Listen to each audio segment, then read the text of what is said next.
Hello everybody, welcome back to the channel. My name's Ray, and as per the name, I love to read. So today I've decided to talk you through 10 books that I really enjoyed this year. So this is a list of the top 10 fiction books I've read from January this year to the end of August. I've already had a couple in September that are contenders for the general list overall. But this is my top 10 fiction from January to August, and some books that I just have stuff to say about because they were all great. So first, in 10th place, probably my most controversial book on the list is All Fours by Miranda July. Now, this was an interesting book, and I'm not sure sometimes whether I loved it or hated it. It started out feeling like a sexy road trip.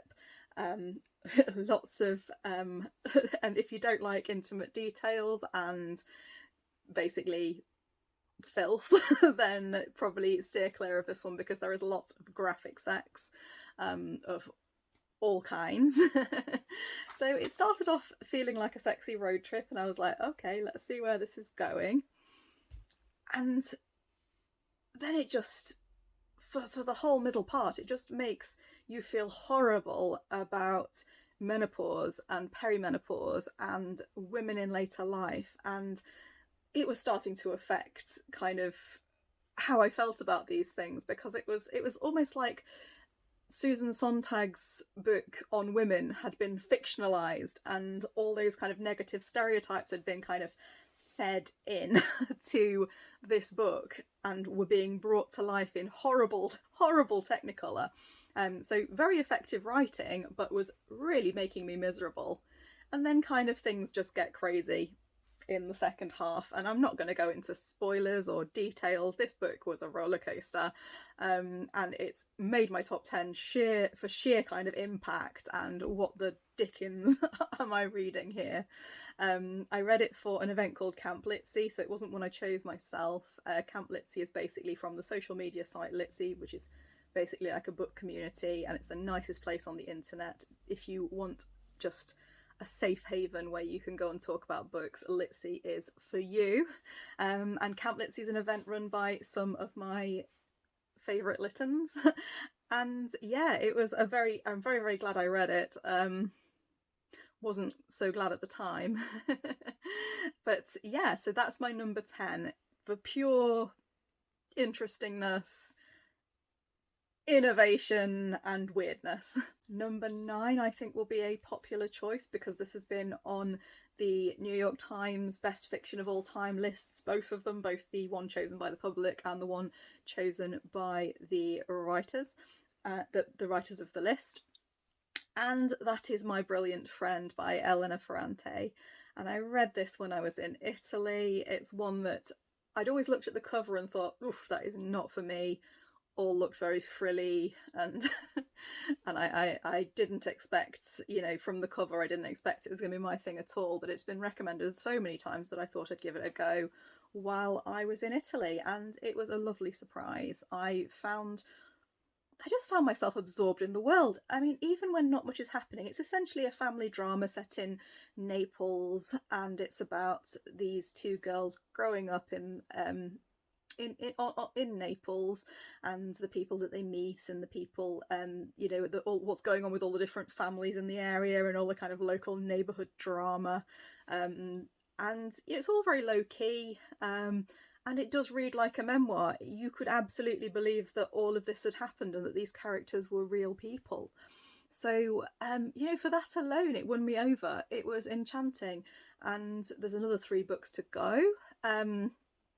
And yeah, I'm expecting more of the same, but obviously they get older as the series progresses, and yeah, I want to find out more about what happens to these characters.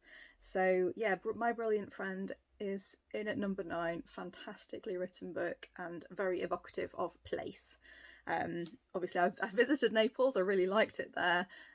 This is obviously a good few years before I visited, because the characters are now fully grown. So yeah, My Brilliant Friend at number 9. Number 8 choice is a heart rather than head choice, and it's Feybound, which was a splendid, enjoyable fantasy with some great enemies to lovers romance in there. I don't normally go in for romance because if it's the only thing in the story, I get bored, because there's only a certain amount of combinations of they get together, they break apart, they get back together again, they go off with someone else. There's only a certain amount of kind of combinations of that storyline, and I find myself, if it's done well, it does still win me over and have me reading, but it's not my main go-to genre. But I do love a bit of romance when it's kind of thrown in as an aside, when it's part of a story that's bigger than just the romance itself. So from that point of view, as a romantasy, I really enjoyed it, and I found myself, when I finished it, I found myself wanting to pick up the next one, and it's not out yet. So that's a sign of an enjoyable book. It's about a warrior who gets exiled from her kind of city, the tribe that she fights for, her queen, who she is in a kind of relationship with, exiles her, and she ends up finding the mythical Fae and their beautiful underground, underbubble city, and obviously from there nobody knew they existed. And yeah, I don't want to give any spoilers. It was a really enjoyable read, bit predictable, but I did find myself warming to the characters and I did enjoy it. So if you like a bit of a romantasy fantasy, the kind of lighter side, I would I would recommend it, and it gets a little bit spicy for those of you who like it, but it's not, the main focus. At number 7, completely different, we have a book called I'm a Fan by Sheena Patel. Now this book was brilliant in that it just brought up so many issues. There's so much to talk about, and books that kind of have that social commentary in there, especially when it's done in a kind of parody-like way, I find them very, very clever. So you've got the main character is a fan, in other words, a stalker, and it just paints this really grim picture of this woman who is obsessed with this bloke who's no good for her. And it's blindingly obvious that he's no good for her, and she knows it. She is a smart woman, she's a smart cookie, but she is inexorably drawn to him, and it explores all the different ways in which the power balance is wrong between them, the kind of interplay of race and gender and all of that. And it's a very short book, very easy to read, and it packs in so much discussion. So if you like kind of books that touch on social themes and that explore kind of current issues within the context of an amusingly unlikable main character who is kind of relatable too, when I finished reading it, I just wanted to kind of read it again because there's just so much in this little book. So yeah, I'm a Fan is at number 7, and that was actually a blind date with a book. So if you've been following the channel from the beginning, you'll see me unwrap it. It wasn't a book I chose for myself. It was from, I believe, the Golden Hare bookshop.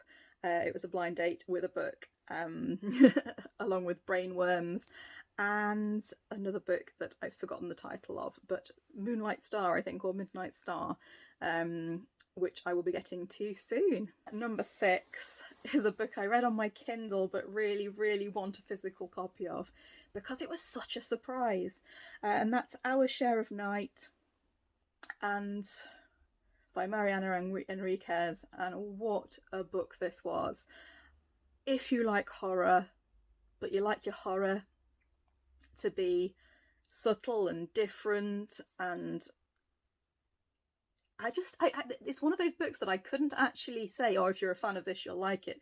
If you're a fan of that, you'll like it, because it's so unique. It is this sprawling book where you've got a cult of demon summoners, would you call them? They're all part of this organisation, and yeah, they're basically looking for an heir to channel their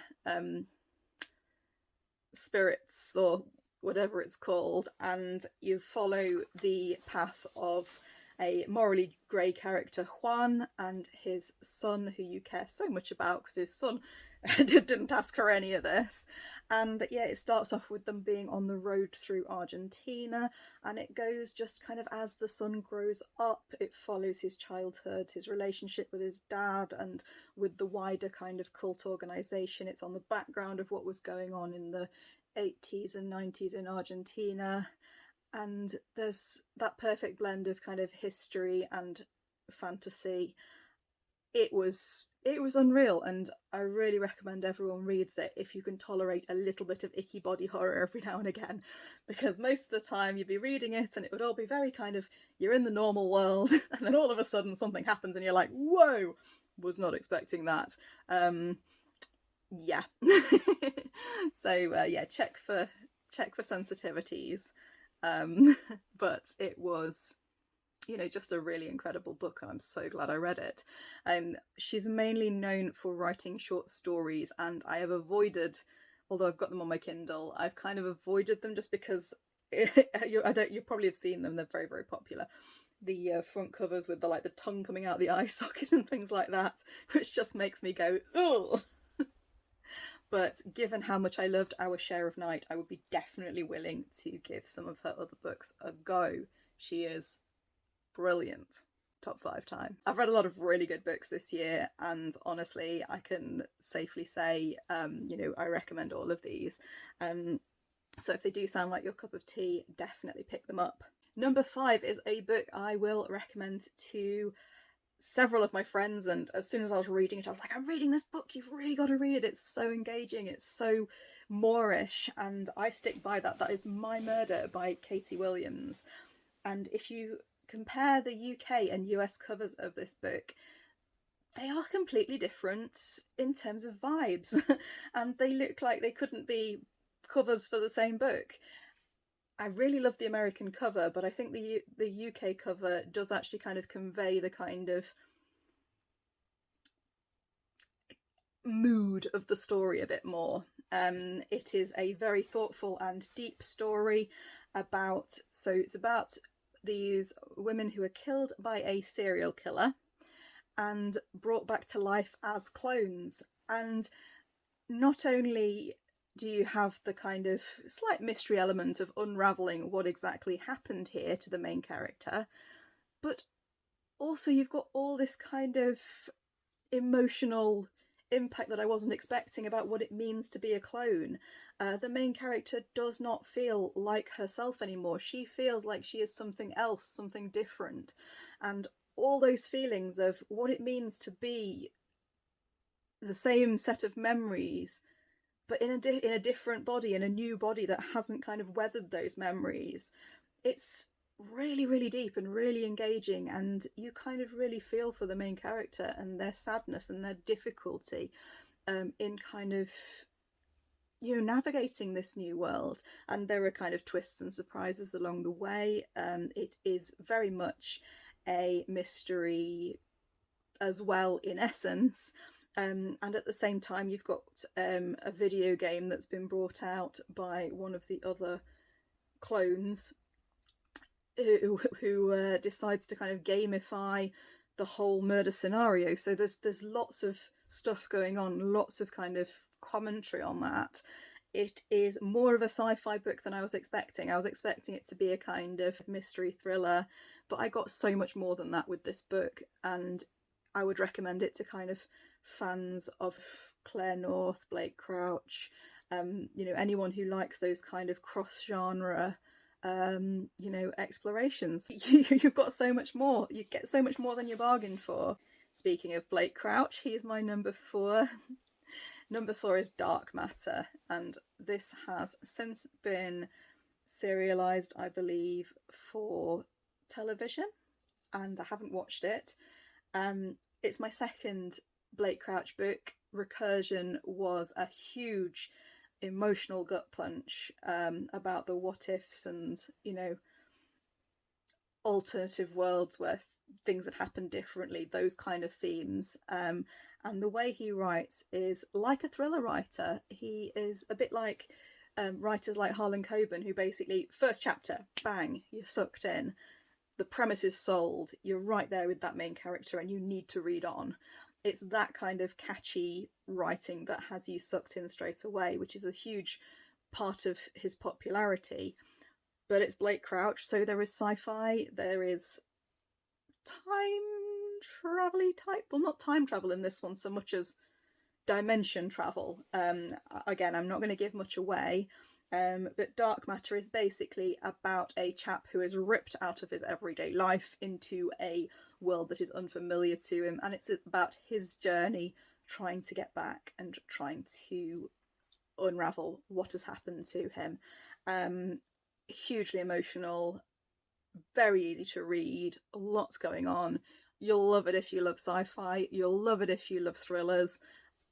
There's something for anyone who loves those two genres, and it's a perfectly gorgeous hybrid of the two. Big fan of Blake Crouch. I didn't like it quite as much as Recursion, I don't think, but Recursion was kind of the first one, so it might depend what order you read them in. Number 3, I'm not going to go into much detail about this because it's a Stuart Turton novel, and I have plugged him loads on the channel. It was The Last Murder at the End of the World, which is book 3. Stuart Turton is amazing. He's a great bloke as well. I've met him. Completely fangirled all over him. Didn't have anything to say. It was one of those, hi, I'm a big fan, I'm really starstruck. But yeah, he writes very, very interesting murder mysteries that, again, hybrid genre. You've got kind of dystopian sci-fi literary stuff in there as well. And The Last Murder at the End of the World is about an island which is encased by man-eating fog, and suddenly the fog starts to get closer and closer and closer, and the main character has to solve a murder to stop the man-eating fog from eating everybody on the island, and therefore, you know, saving the world. And there's a big sentient AI in everybody's brain, and there's probably a lot more going on than meets the eye, as is always the case with Stuart Turton. And, you know, any of his books, again, both my heart and my head, he is fantastic. And yeah, I'm a huge fan. He is my number 1 auto buy. I'm there kind of day one, like waiting for my copy. So yes, long may he continue writing these amazing books. Number 2 is, again, a surprise. It was a book that a friend of mine recommended. Hello there, Becky, if you're watching this, that was you. You put this idea into my head, and I wasn't sure what I was going to expect. It's I Have Some Questions for You by Rebecca Mackay. And this book is, again, there's lots and lots and lots going on. It's a social commentary, dark academia, cold case, forensic murder mystery, drama, lots and lots and lots going on. It follows the story of a murder that took place long ago when the main character was at school, and she returns to school to do some teaching, and during that teaching she's teaching some teenagers how to do podcasting, crime podcasting, and one of them, with a little bit of a push from the main character, decides that they have an interest in the case and want to explore it further. And it just snowballs into this. What happened all those years ago? Is the person that is convicted for these crimes, did they actually do it? How much of an involvement did all these other characters have? And through it we get a huge look at themes of kind of power imbalance, who's taking advantage of who. There are detours into kind of cancel culture and nuances as well. It's, you know, themes are misogyny, murder, racism. There is so much to unpack in this book. It is written in a very engaging Moorish way. If you like crime fiction, then this is very much a murder mystery. It's very much a crime novel, but it's also got a literary heart, and a lot of social issues are discussed. It's incredibly relevant. I think it's pretty well handled, and yeah, I would recommend it to everybody. Really, it's a fantastic book, and I wasn't expecting it. I wasn't expecting it, and it made me feel things. It made me feel angry. It made me feel sad. It's also got those dark academia kind of exclusive environment, collegiate vibes as well. It's a very, very good book. And finally, and this is a bit unfair, really.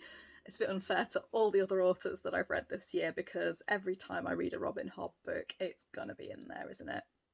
She's my absolute literary hero. She writes immaculate fantasy fiction, and she's perfection. So my number one would be The Golden Fool by Robin Hobb. We have some revelations in this book that I obviously can't go into, because I'm still trying to encourage people to read the Farseer trilogy, to read the Live Ships, to read all of these before you get onto the Tawny Man trilogy, of which this is book number 2. But if you like your fantasy very, very well drawn, beautifully written, slow burn, incredible characters that just feel like they're real, and you haven't given Robin Hobb a try, you need to give Robin Hobb a try. Even if you hate fantasy, give Robin Hobb a try, because her books are just mwah, chef's kiss perfect. And yeah, I'm I have no objectivity here. She is fantastic, and I'm a little bit nervous to go on to the third book of the Tawny Man, with its title being Fool's Fate. The whole fate makes me concerned for several characters, but I am very much looking forward to continuing the series. It is on my bucket list to find out what happens to Fitz and what happens to the Fool. They have my heart, these books, and I will continue to plug them and tell everyone how amazing they are. But they're very much on the fantasy curriculum. If you're into fantasy fiction, there's no way they won't be on your radar. So yeah, a little bit unfair, but that's my number one this year. And I probably guess that in the next, if I read the next one and do another similar video at the end of the year, then Fool's Fate's probably going to be on there, if I'm honest with myself, which I'm not always. Anyway, that's where we are. It's now September, so I'm going to be compiling my autumn TBR next. So watch out for that.